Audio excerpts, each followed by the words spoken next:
Good morning, everyone. It's a beautiful Sunday morning, isn't it? Hey, you know what? I ride a motorcycle. I like dry days. But I keep reminding myself, summer's coming. It's not summer. It's spring, right? What happens in spring? It rains. So, as I forget who it was, talked to someone already, my mind is going bad. If we like the beauty of the part of the world we live in, we're going to get this rain, right? And I love this area. I love the beauty of it. It's a beautiful state, beautiful place. So it's good to have you here in the house of the Lord where it is dry, at the very least. And so praise be to God. I'm going to talk about a section of Scripture that normally is dealt with altogether. In fact, in the lectionary this morning, or the lectionary reading for this morning, it would deal with John chapter 21, 1 through 19. But as I spent some time with it, just really taking a close look at it, I realized that this thing is packed with stuff. And we tend to read this passage only as a kind of reinstatement of Peter after his denial, and that's the way it has always been presented. But it probably has less to do with a reinstatement of Peter as it does have directions for what it will take to follow Jesus. And so, as I deal with this passage, it's a pericope, they all hang together. I've split them apart over the next couple of weeks. I want us to remember that the Scripture is more about what it takes to follow Jesus than it is about some apology of Peter and a reinstatement of Peter as a leader of the band, because he's leading the band even here in the text this morning.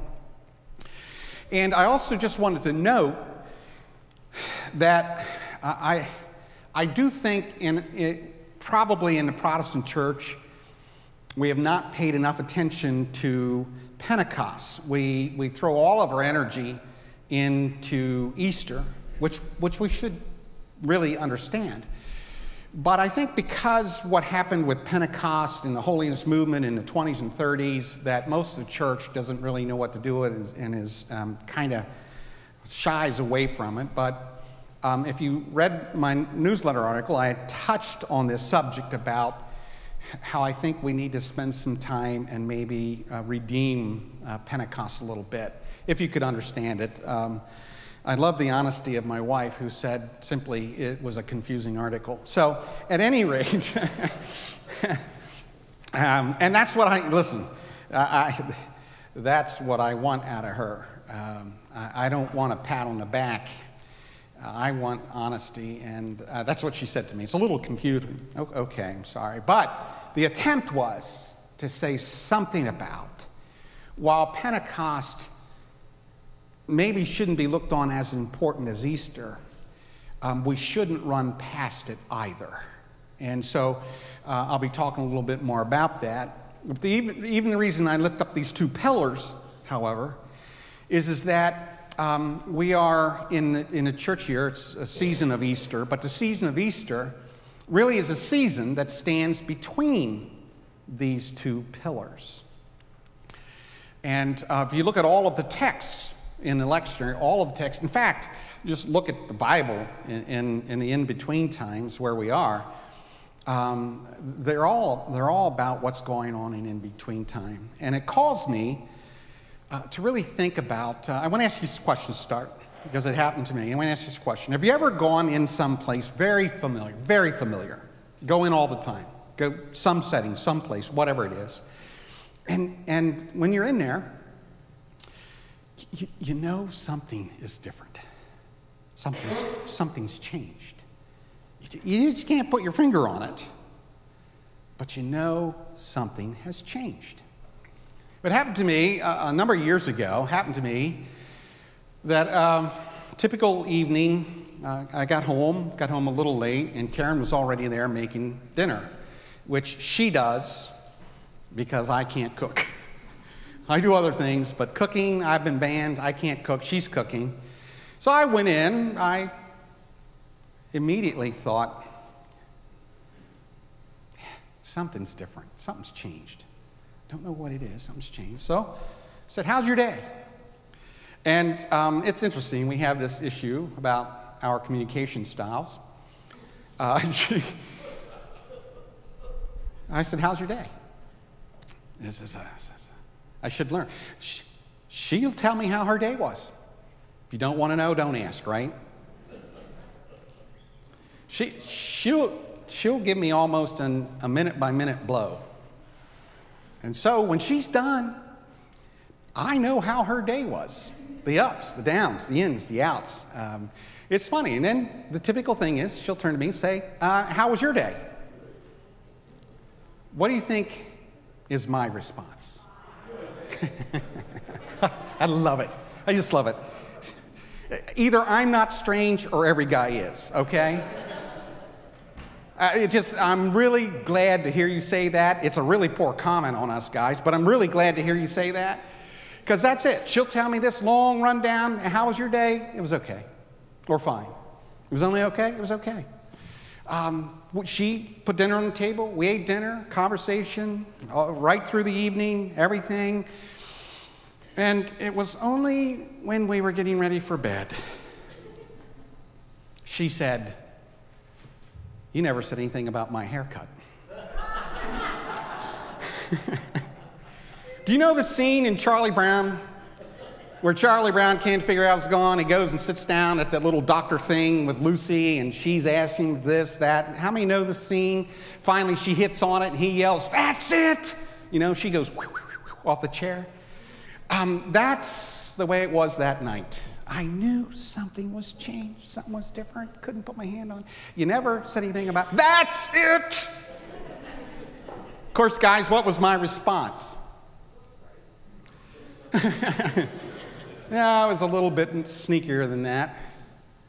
It was, you know what? I meant to say something when I first walked in the house.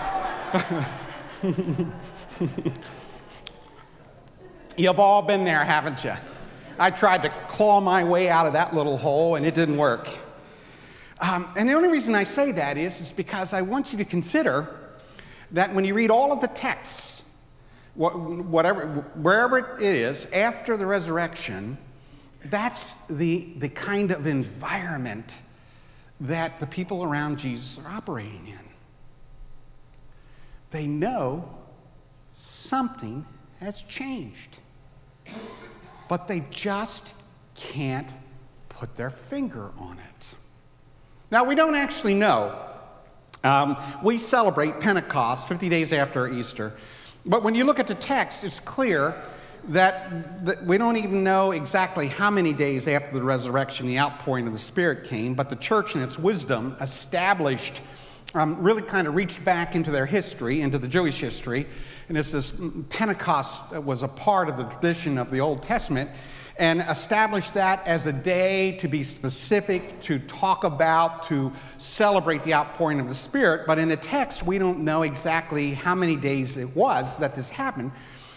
And the truth of the matter is, it doesn't really matter exactly how many days. It matters that we celebrate the outpouring of the Spirit, and the church knew that if they didn't establish some day, we would go right past it as an average day, and something just incredible happened, and we are to stop and celebrate that. But look at the stories. If you read the Bible about all these stories, all of them are the same.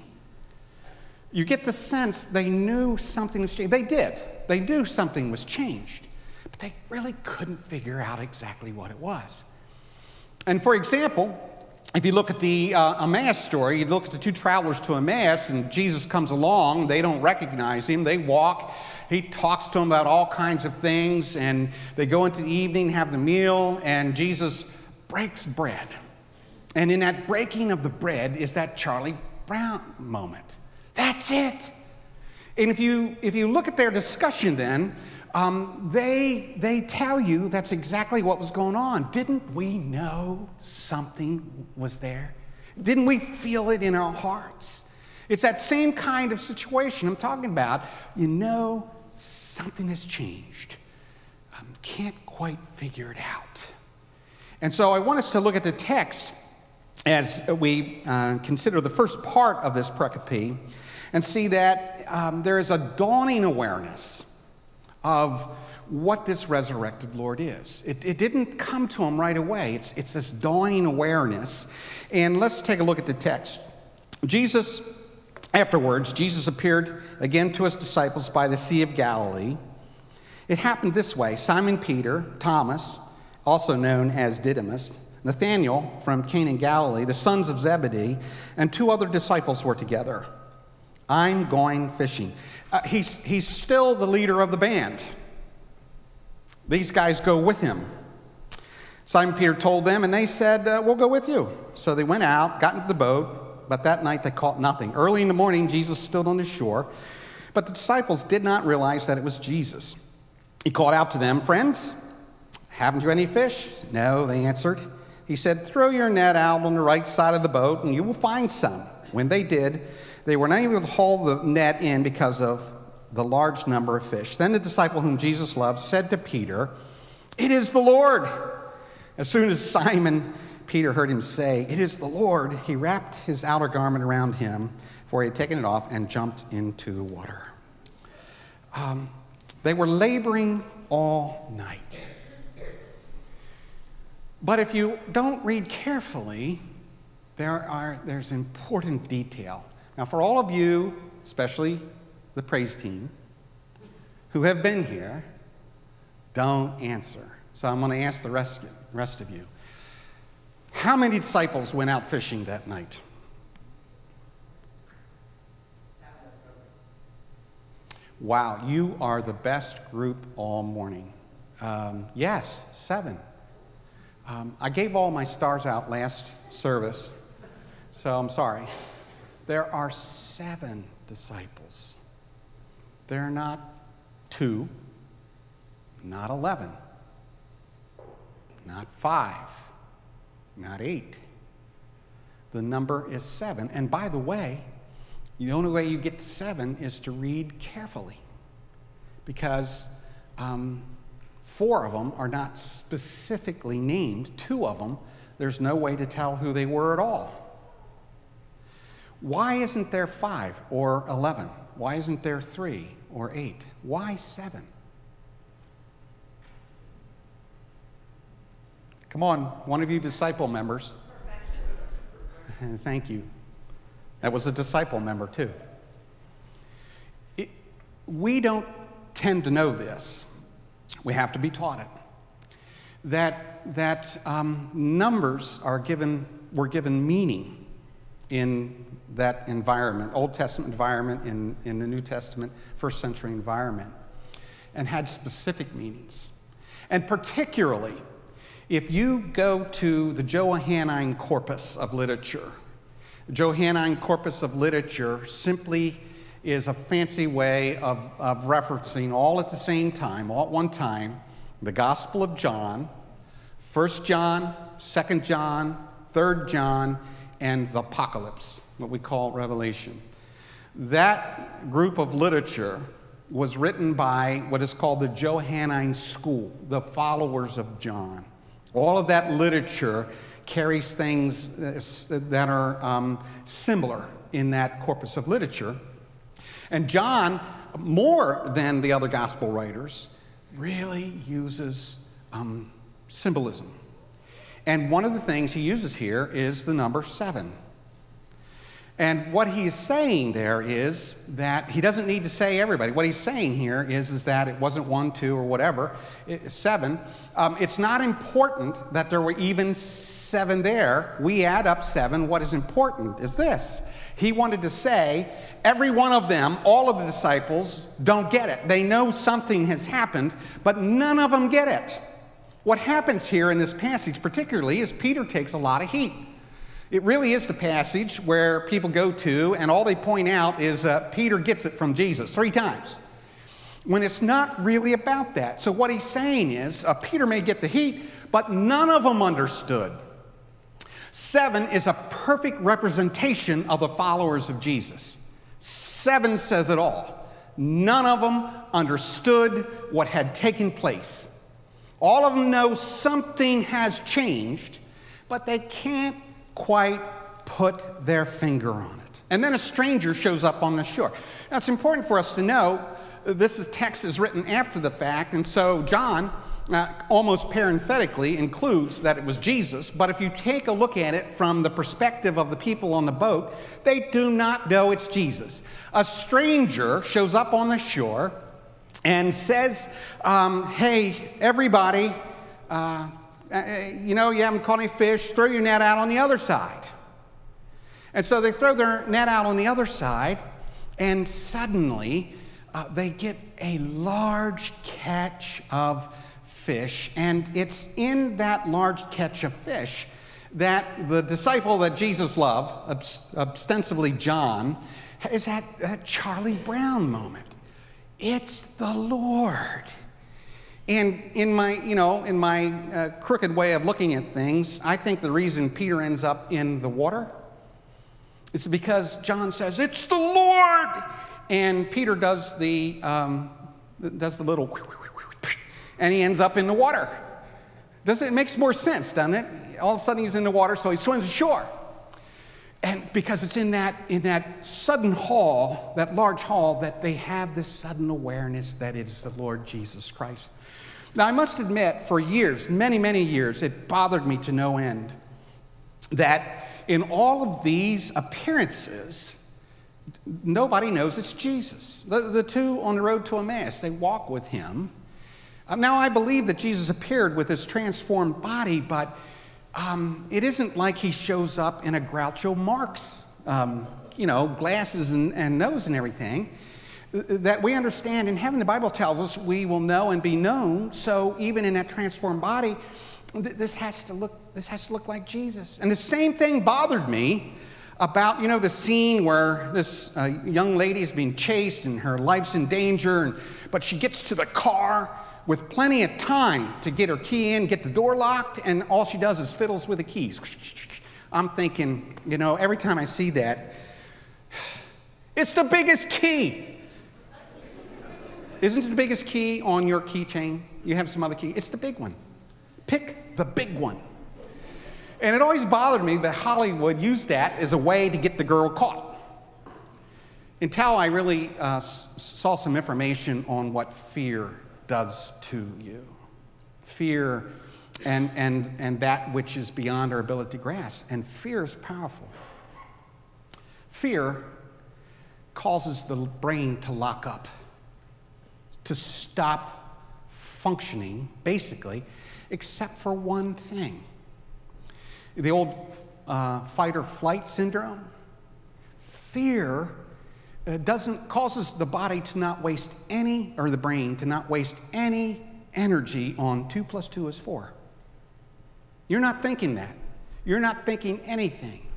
Everything is gone into, when it's fear's involved, everything is going into run, flee, save yourself.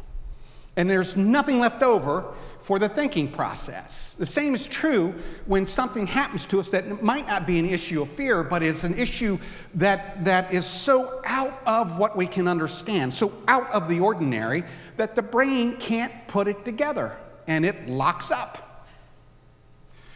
The reason none of these people can recognize Jesus is because they have been through the most fear-filled few days that you can imagine, any of us can imagine. And in the resurrection, the story is getting around that something has happened that the mind can't get together. It's not that Jesus isn't recognizable, it's that their minds are not working right. They can't put it together.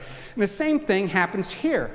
And it is only when Jesus says, put it down on the other side, we have a miracle in line with the nature miracles that he has been a part of, and suddenly it fits. Suddenly things slide together, and there's a sudden awareness that it is the Lord Jesus Christ that is calling to them. But that's not all that's packed in here. It's also packed in here about a dawning awareness of the scope of their mission. what is the name of the sea that they are fishing on? The biblical name of the sea? Sea of Galilee. They are out fishing on the Sea of Galilee. The Sea of Galilee is the place and scope of the ministry of Jesus Christ and their ministry up to that point. Again, if you read it closely, read the Bible closely, this wasn't an international ministry they had. This was a very specific, well-defined mission area to Jews, to the Jews that lived around Jerusalem and in the vicinity of the Sea of Galilee. They never traveled very far from that. Only literally miles was their ministry from that. And it's interesting that when we look at the text, despite the fact that Jesus has preached near the Sea of Galilee, they have gone across the Sea of Galilee, all kinds of things have happened on the Sea of Galilee. In this text, it is not called the Sea of Galilee. It is called, very specifically, the Sea of Tiberias. And that Sea of Tiberias says something about their dawning awareness of what is happening here. That their mission is no longer that little small mission field around the Sea of Galilee. The Sea of Tiberias speaks to the empire of Rome. Listen, folks, you want to figure out what's going on in this very little passage. John's telling us, he's saying that your ministry area is no longer the Sea of Galilee and around about it, but it encompasses the entire empire. And what's important for us then is to know this, that in their day, to say the entire empire meant the entire world. For it was understood, it's not true, if you go back factually and look at it, it's not true that Rome had conquered the entire world, kind of missed the United States of America, and Canada, and Mexico, and South America, and Australia, and most of Africa. But the key is, to them, Rome was the entire world. And for John to use the Sea of Tiberias means you guys need to understand, this is not just to your people, not just to your kind, not just to your ethnos. It is to everybody in the entire world. But not only was their mission field changed, the scope of their ministry has changed, and there's a dawning awareness of that as well. That the many fish, we'll see that it's actually 153, but the many fish is for them to understand and for us to understand that their mission is now also not just to the ethnic group called Jews. It's to all kinds of fish. Fish of all shapes, all sizes, all stripes. That this is no longer a ministry to Jews.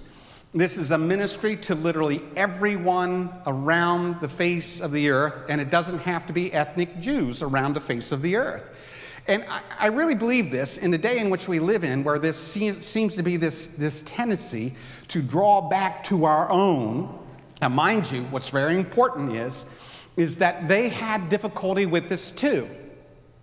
Because later on in Acts, we will see that they haven't quite gotten it because they kind of retreat to Jerusalem. It's Paul who says, no, it's not just to Jews, it's to everyone. They already got that message. And so there was a strong sense for them to stay with their own ethnic kind, but Jesus at this very point says it's with all ethnicities. It's with everyone. Our ministry is around the world and to everyone, not just people like us. And it is that, we will see again more clearly next week, it's that message that gets them to remember. Memory is a powerful thing in the faith. To remember that Jesus himself had spoken of a broader ministry.